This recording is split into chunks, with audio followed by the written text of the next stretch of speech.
también que caiga, se contraiga, ¿no?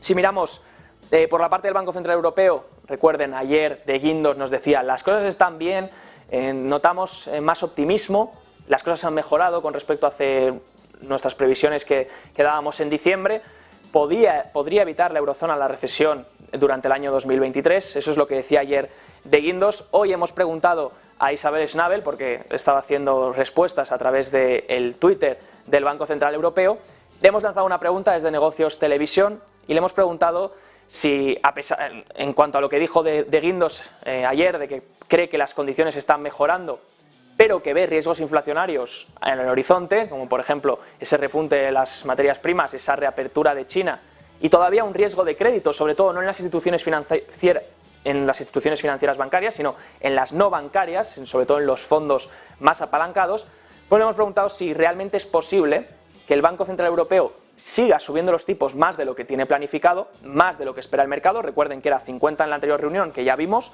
otros 50 en marzo y otros 25. Vamos a ir más allá de eso y en caso de tener que ir más allá de eso el Banco Central Europeo, ¿cómo va a afectar al crecimiento? ¿Realmente vamos a poder evitar esa recesión con unas condiciones financieras tan estrictas en la eurozona? Bueno, pues Isabel Schnabel nos ha respondido y nos ha dicho un poco que sí y que no. Básicamente la respuesta podría habérsela ahorrado porque no nos ha respondido del todo. Dice que las condiciones financieras obviamente se van a endurecer. Esa subida de tipos y posiblemente las que quedan pues van a hacer que las condiciones financieras se endurezcan cada vez más. Eso hace que la demanda se vea reducida en la economía y que la actividad económica se vea arrastrada hacia la baja. Sin embargo, nos dice que eso necesariamente no lleva a una recesión. Y concluye diciendo, un soft landing es posible, pero no está garantizado. Por tanto, básicamente nos dice que podría ser que sí o que podría ser que no. Es posible, pero no está garantizado. Estas son las últimas palabras de Isabel Schnabel cuando le hemos preguntado desde Negocios Televisión. Por otro lado, les quería comentar, en cuanto hemos dicho, tipos de interés siguen subiendo, se va haciendo más repricing de la curva, descontando que realmente la Reserva Federal todavía puede tener trabajo por hacer, todavía puede haber presiones inflacionarias. Hoy, de hecho, conocíamos ese dato de la Universidad de Michigan, esas expectativas de inflación, fíjense que venían meses cayendo y ahora vemos un repunte de nuevo. Febrero, mes en el que repuntan las expectativas de inflación. Sí que es verdad que ya tuvimos otro repunte hace unos cuantos meses que luego siguió yendo a la baja. Veremos cómo se resuelve este repunte que estamos viendo en las expectativas de inflación, si empieza una nueva tendencia otra vez a recuperar o si simplemente es un repunte para seguir bajando. Pero ahora los precios estimados por la encuesta de la Universidad de Michigan para el año que viene es del 4,2% de inflación. En cuanto a la medida a largo plazo, durante los 5 a 10 años siguientes, la mediana sigue manteniéndose en el 2,9%, no vemos cambios drásticos. Sea como sea, el mercado está anticipando ese repricing de la curva, esperando que posiblemente quede un poco más de trabajo por parte de los bancos centrales del que el mercado creía. Recuerden esa tasa terminal que esperaba el mercado por debajo del 5%, cuando la de la Fed, las proyecciones económicas desde diciembre ya nos ponían por encima del 5,1% para final de 2023.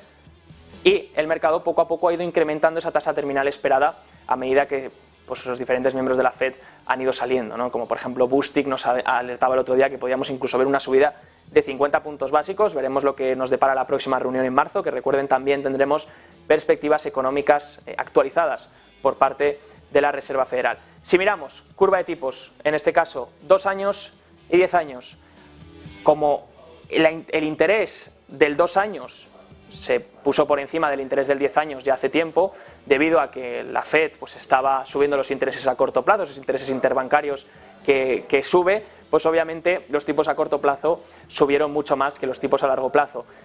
Eso es lo que produce la inversión, el diferencial entre el interés del 10 años y del 2 años produce una inversión, sobre todo cuando es una inversión, cuando tenemos ese diferencial en términos negativos, normalmente por una preferencia por los riesgos de liquidez y por tener un activo a mayor duración o mayor vencimiento, vamos a decirlo mejor, deberíamos demandar un interés mayor. Entonces los vencimientos más a largo plazo, como pueden ser el 10 años, 20 años, 30 años, tendrían que pagar un interés mayor que los vencimientos a corto plazo, como pueden ser 2 meses, 5 meses o incluso 2 años. ¿Qué es lo que ocurre? Que cuando la Reserva Federal sube tipos a corto plazo, la curva sube en la parte corta, pero los vencimientos más a largo plazo no terminan de subir, se quedan más aplanados, se van aplanando, porque descuentan que lo normal volverá en el futuro y que otra vez los tipos volverán a bajar.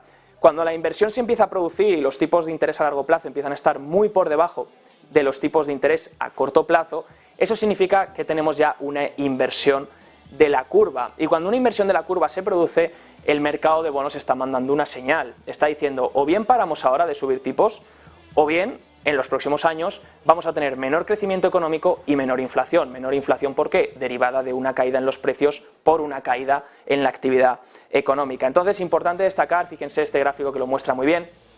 Ayer llegábamos a menos 86 puntos básicos, más o menos creo que eran, de inversión en el diferencial favorito de los inversores, que es el 2 años y el 10 años. Recuerden que la Fed mira más a un tramo que amplía más rango de la curva, como puede ser el 3 meses y el 10 años, pero este diferencial, que cogeríamos el interés del 10 años, restaríamos el del 2 años, como ven, invertido ya desde hace muchos meses y en una profundidad que no veíamos desde 1980. Pero el mercado sigue hablando, como sea, de Goldilocks.